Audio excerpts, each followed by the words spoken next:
You're listening to Inside Israel Today with Gil Hoffman on the Land of Israel Network. Hello and welcome to Inside Israel Today, broadcasting live from Jerusalem. Not live. Hello and welcome to Inside Israel Today, broadcasting from Jerusalem on a beautiful Tuesday here in Israel. And I myself am not so into it, but Israelis all around me, including my children, are excited about what the rest of the world is excited about, which is the World Cup that's going on right now. People all around the world are watching these games, and growing up in America, we're not really taught to appreciate soccer the way people are in the rest of the world, and perhaps we're missing out. I don't know.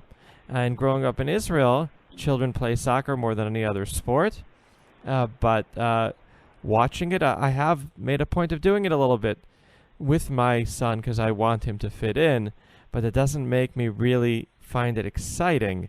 And what I have found interesting, though, is that there are connections between Israel and pretty much every team playing.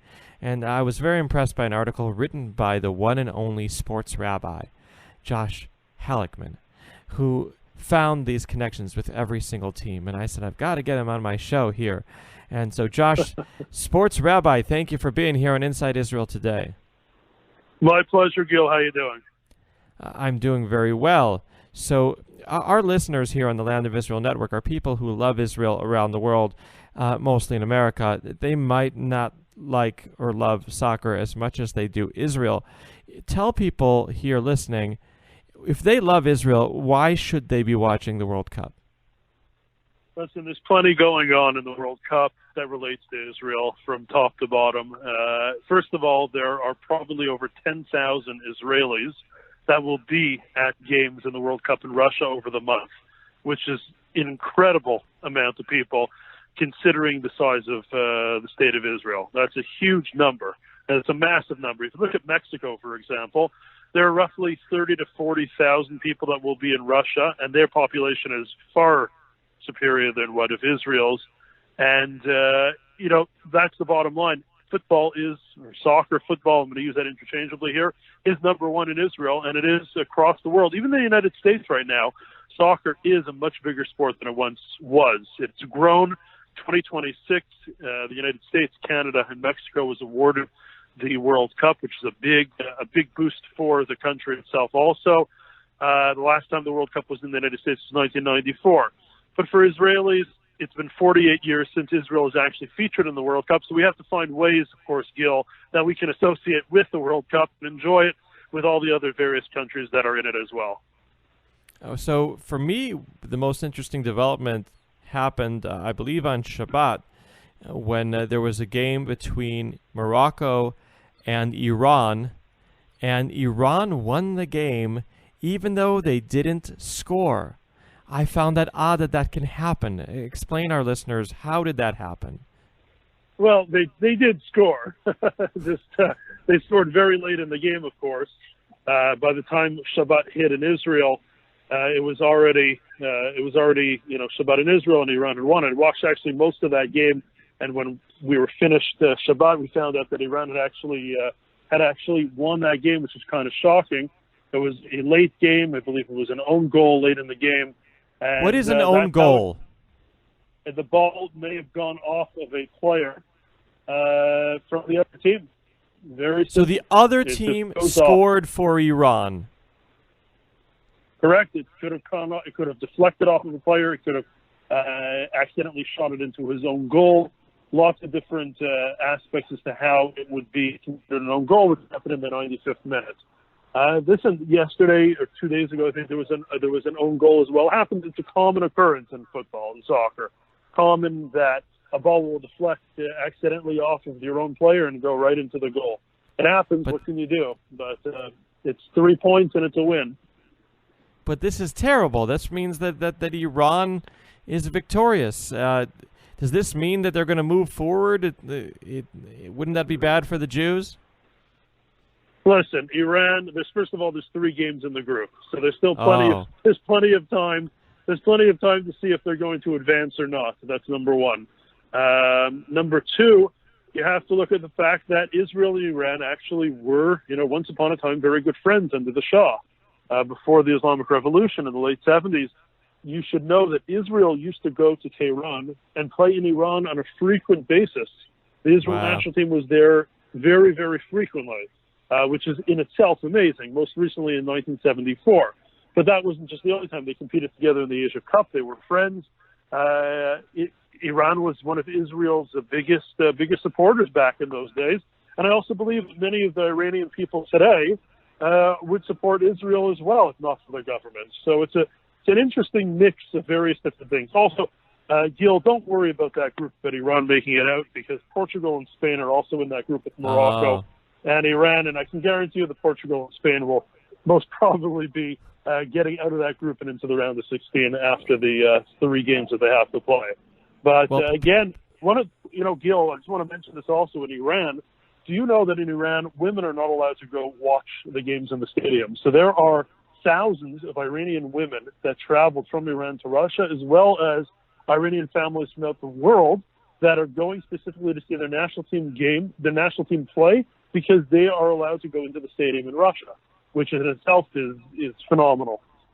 That is indeed phenomenal, and perhaps if Iran at the last minute needs an extra player, they can use Gonen Segev, the Israeli who's former cabinet minister who spied for them. I think that he might be an expert on own goals, and I hope that there won't be more teams in that group who decide to score for Iran. We'll have to see if there's more spying going on in countries, players perhaps defecting, and who knows what intelligence we need in order to find out what's going to happen next in Iranian soccer. Okay, so if I'm an Israeli, who am I cheering for? Is there any country that I want to win? That's a great question. And I think if you ask Israelis, you'll hear different answers from Argentina, because we love Leo Messi. Even though Leo Messi did not come at the last minute to Israel, people still love Messi. They want to see him win. People love Ronaldo. They want to see Portugal win. People like Belgium because Belgium has a ton of amazing soccer players. People like Brazil because there's Neymar. Colombia is coached by Jose Peckerman, who happens to be Jewish, originally an Argentinian Jew. So people may be rooting for them. Croatia, one of Israel's big partners now, especially a lot of security issues. People may be rooting for Croatia. England, of course, is always a fan favorite. They love Harry Kane, and Harry Kane, of course, had 2 goals last night. Or it could be from France. In Israel, we have so many people that have moved to Israel from France, that have made Aliyah from France, that people are going to be rooting for them. I have a good question for you, Gil. If you look at all the countries that are in the World Cup right now, what country may have the most Israelis in it? Could it be Germany? Could it be Germany, perhaps? There are Russian immigrants who tried to make Aliyah and then had tough times and then moved to Germany, the large community there of Russian immigrants. Maybe think about that. We may have the most Israelis in the world in Germany itself, irony of ironies, so they're going to be rooting for them. Maybe it's Iceland. Iceland's a nice country. Vidar Kjartansson, of course, plays for Maccabi Tel Aviv. He didn't make the World Cup roster, but, people like Iceland that are an underdog. Maybe they it's voted Mexico. against us in the UN. Yes, that's true. In Nigeria, John Ogu plays for Hapoel Beersheba. Maybe they're rooting for them. The list goes on and on. It's really amazing. So you can ask about 32 different people in Israel, 32 different Israelis. You may get 32 different answers. Maybe it's somebody of Moroccan descent. Maybe it's somebody of Tunisian descent that are rooting for those teams. It's crazy. It's a very Israel really is the gathering of all, ingathering of exiles, and that makes us such a unique country in that we could probably find ties to all 32 various different countries of people rooting for all those countries within this country of Israel. So I did that. I did try to speak to politicians about who they're rooting for, and it turned out a lot of it had to do with politics. You had politicians who were saying they're rooting against Argentina because Argentina canceled the game that they were going to be having here against the Israeli team, a friendly match, and so because of that they're rooting for Brazil, which is the arch enemy of Argentina, I've been told. And then you had politicians who were saying anyone but Iran, You had left-wing politicians saying they wanted Egypt to win because Israel has a peace agreement with Egypt. And so everyone has their own political reason for supporting a team. Why is it that Israel hasn't had a team there since 1960? 1970, actually, 48 years. Thank you for the math. 48 years. Now, it's interesting. I spoke to somebody yesterday that was associated with the 1970s soccer movement here in Israel. I spoke to him yesterday as we were watching one of the games in the afternoon, and I asked him, I said, what's the story? Was the World Cup such a big thing here back in 1970? And he looked at me. He says, was it a big thing here? He said, it was massive. He says, even back in 1970, the fact that they were playing in a tournament when at the time there were only 16 teams, that Israel was actually featured in the World Cup even in 1970 was massive. Not only that, in the 70s, Israel played in the Olympic Games in soccer, which was huge. In Montreal, specifically in 1976, I've spoken many times to Vicky Peretz, one of the stars of that team, saying that it was massive for Israel and for the country of Israel. Now, why haven't we been able to create a team? I think there's a lot of issues that really start, number one, with budget. Israel has to spend X amount of money on budget towards defense every single year. Many of these countries do not have to do that. Therefore, there are very little public funds that go into the development of sports and specifically development of football or soccer here in Israel. Whereas a country like Iceland, for example, you have 300,000 people, but defense is not exactly on their priority list, and they can spend millions and millions of euros towards creating footballers. It's a very simple equation. If Israel had the money to be able to put into and to fund more and more sports activities, maybe and perhaps we'd be able to create better footballers, better athletes.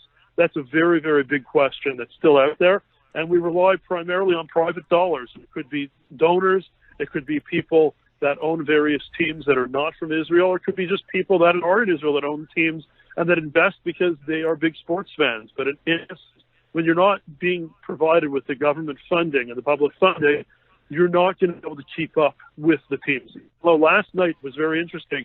To Tal Ben Chaim, one of the great Israeli defenders of all time, speaking about why that is. And he said straight out, at the end of the day, we're falling way behind. Israel is falling way, way behind these other countries. And the fact that Israel right now does not have a head coach for the national team, does not have a director of the national team, and they've gone through a couple of windows without playing friendly games, is in essence not going to be helping anybody because it's a cost-saving measure. So for us to be able to think that we're going to be going into a tournament anytime soon, I think unfortunately we're sadly mistaken, Gil. I hope that Roman Abramowitz is listening to this show. He's a very wealthy man in England that owned a British team over there. That's a really important team, right? Chelsea. He owns Chelsea. So that's a pretty big team. That's a huge multi-billion-dollar investment over the time that he's owned that team. Again, somebody like that, if he decided to put in $10 million or 10 million euros into infrastructure helping the sports situation here, and I'm not talking about infrastructure in stadiums, I'm talking about infrastructure and actually teaching children values as they grow up, understanding what it's like to be an athlete, could go a very, very, very far way. And that's at this point what we're hoping, unless, of course, we have peace in the Middle East and Israel can divert all kinds of funds from defense into sports. Well, I hope that Roman Abramowitz listens to this show. I think we'll have to settle for Ari Abramowitz, but I don't think that he has millions of euros to invest. He has $5.42 left in his Skype account. My last question, I guess, would be the immigrants to Israel are the ones who've helped us a lot in sports. We had immigrants to Israel from the former Soviet Union who built up various sports in Israel and led to Olympic medals. We had immigrants from the United States who've gotten baseball going here. What about all those immigrants we've had from Brazil and from Argentina? Why are they, and the French, why are they not building up our local soccer industry here? Do we just get the nerds from those countries? Are those the only Olim? It's actually a great question. I don't know the answer to it. I'd say that it's a combination of what you said. It could be that people want to, not invest their time in sports, so they're investing in other things. Americans, there's a definite sports passion, but of course, I live in a building where there's a huge, couple of Brazilian fans that are rooting for the World Cup. But again, that may not be the priority when they come to Israel. I think, obviously, if there were people in their countries, and there are definitely Jews of means that are coming from countries like Brazil and Argentina and other countries in South America that would invest in the soccer situation, Israel would be a much better in world standing in those specific sports. But until that time comes, we're going to just still have to do what we have to do. And listen, we have a great league. We have a competitive league. We have some great teams, be it Maccabi Tel Aviv, Hapoel Beersheva, and others. And we just have to do the best with what we have right now and try to continue to expand what we do. And hopefully along the way, there'll be somebody that will, somebody will stop by and say, wow, this is something amazing that we want to invest in, that we want to show our true Zionist pride in. And hopefully that day will come sooner rather than later, Gil. We will pray for that, Sports Rabbi. Thank you for coming here on Inside Israel today on the Land of Israel Network. My pleasure, Gil. Have a great day. Enjoy watching soccer. I will. Thanks a lot. After the break, we will be speaking about the relationship between Israel and American Jews. Stay with us. Hi, this is Eve Harrow, host of Rejuvenation on the Land of Israel Network. You can hear a new show from me every Sunday, and every day of the week, shows from another one of my very talented fellow show hosts. Reach me, Eve, at thelandofisrael.com, and keep listening, everybody. We love your feedback. The Land of Israel, coming at you every day, every week. That's the Land of Israel Network on thelandofisrael.com.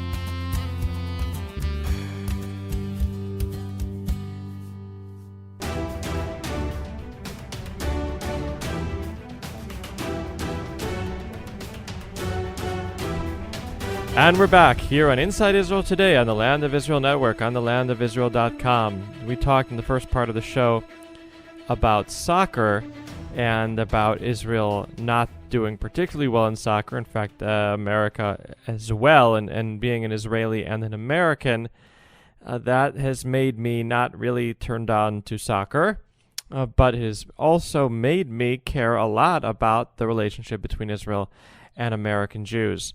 And we're at a crucial turning point in that relationship because right now there's a lot of anger between Israel and a lot of American Jews, not all of them, but the ones who are more left-wing, who are the majority of them, the ones who are progressive and not Orthodox, who are the majority of them, the ones who don't like Donald Trump, who are the overwhelming majority of them.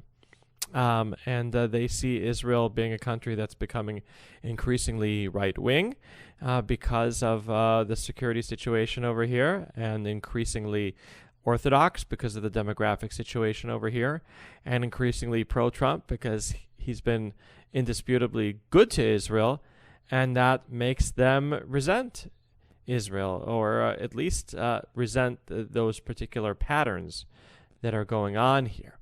And that is something that might be very dangerous for Israel's future. Israel needs this relationship that it has with American progressive left-wing Jews. We can't afford to lose that. And I'm not sure we have a government that really cares about that issue.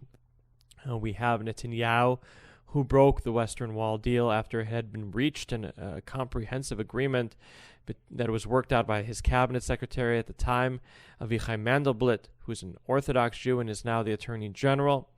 The ultra-Orthodox and the Reformed Conservative finally agreed on this deal, and then the ultra-Orthodox came under pressure from their own constituencies because of their own reporting that they have in their own media outlets, and Netanyahu, under pressure from the ultra-Orthodox, backed down. And that's made it increasingly tense between Israel and American Jews. There were also fights over the conversion issue, fights over who is a Jew. The chief rabbinate in Israel is not only Orthodox, it's ultra-Orthodox. It turns away potential converts who are converted by very respected modern Orthodox rabbis in the United States.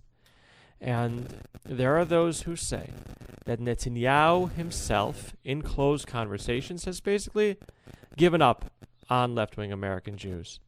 He's seen studies like the one that came out a few days ago from the Pew organization that found that in a matter of decades, there's going to be more Jews in America affiliated with the Orthodox movement than the Reform and Conservative movements.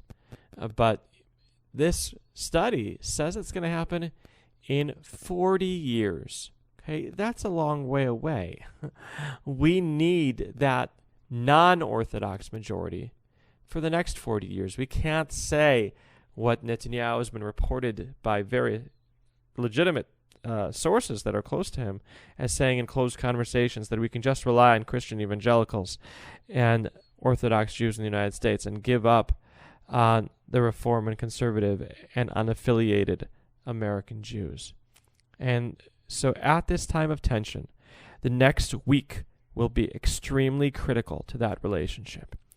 This coming week, the Board of Governors of the Jewish Agency is going to be replacing Natan Sharansky. Natan Sharansky is a living legend. He was a refusenik in Russia, the most famous of them, who was thrown in jail for wanting to practice his Judaism and for wanting to move to Israel. The efforts by the refuseniks to protest against their government and those protesting on their behalf in the United States and around the world led to the downfall of the Soviet Union, of the second strongest empire in the world. Natan Sharansky came here and he formed the Israel B'Aliyah party that helped the Russian immigrants who moved here. And he was a cabinet minister, and now for the last 9 years, he has been the chairman of the Jewish Agency.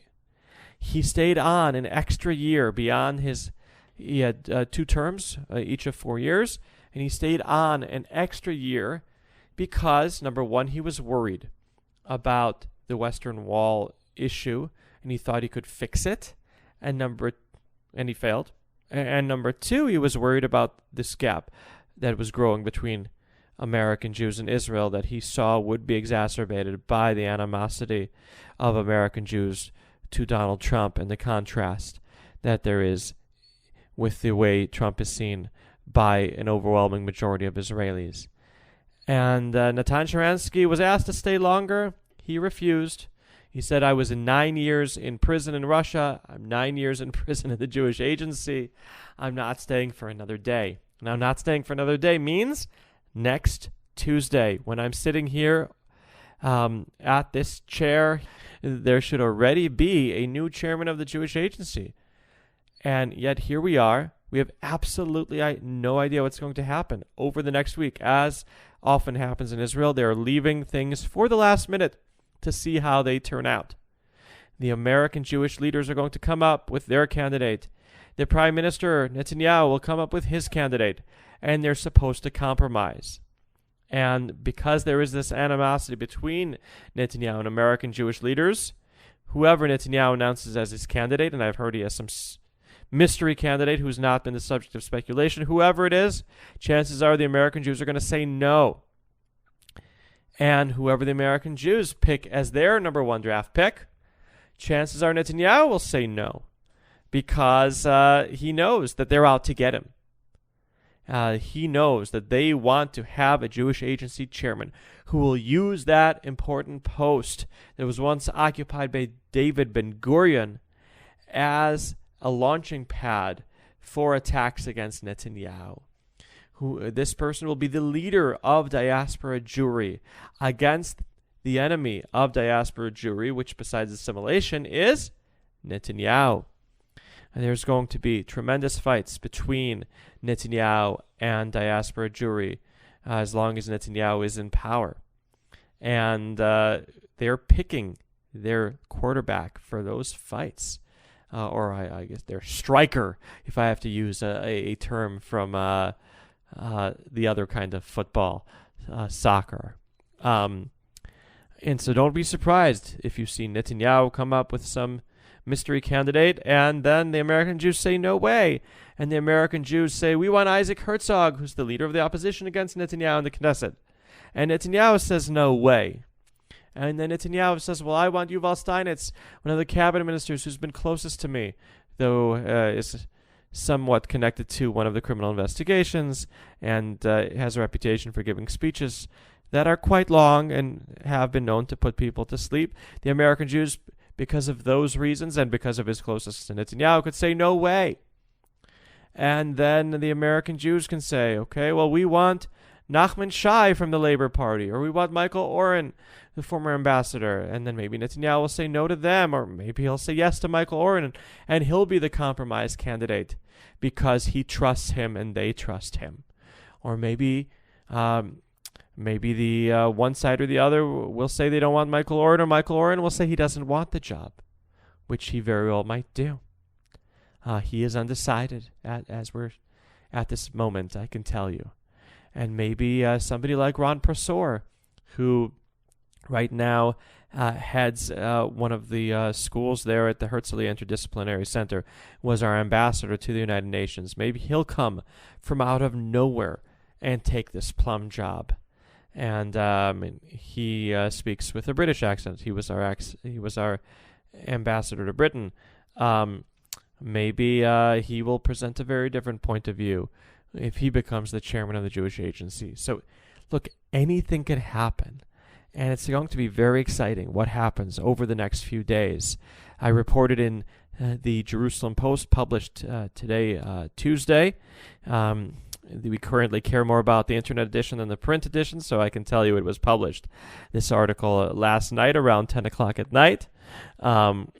And you can see it if you go to Gil_Hoffman on Twitter, an article that says that the American Jewish leaders on the search committee for the chairman of the Jewish Agency have already put out invitations to come and be interviewed by them this coming weekend, starting Thursday.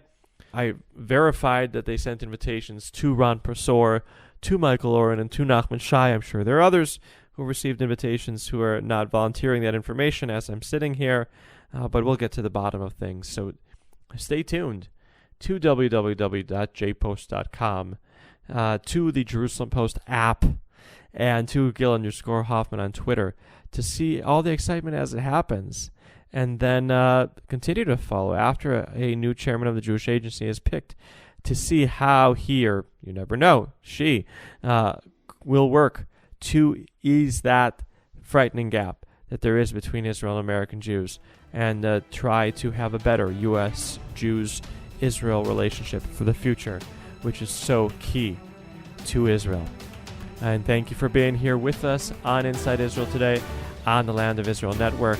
Have a great day from here in Jerusalem. Bye-bye.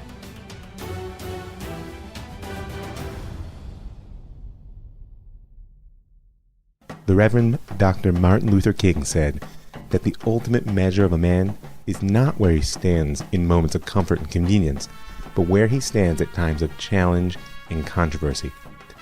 Ours is a story filled with both challenge and controversy, but ultimately, it's also a story of hope and redemption. I'm Rav Mike Foyer, and this is The Jewish Story.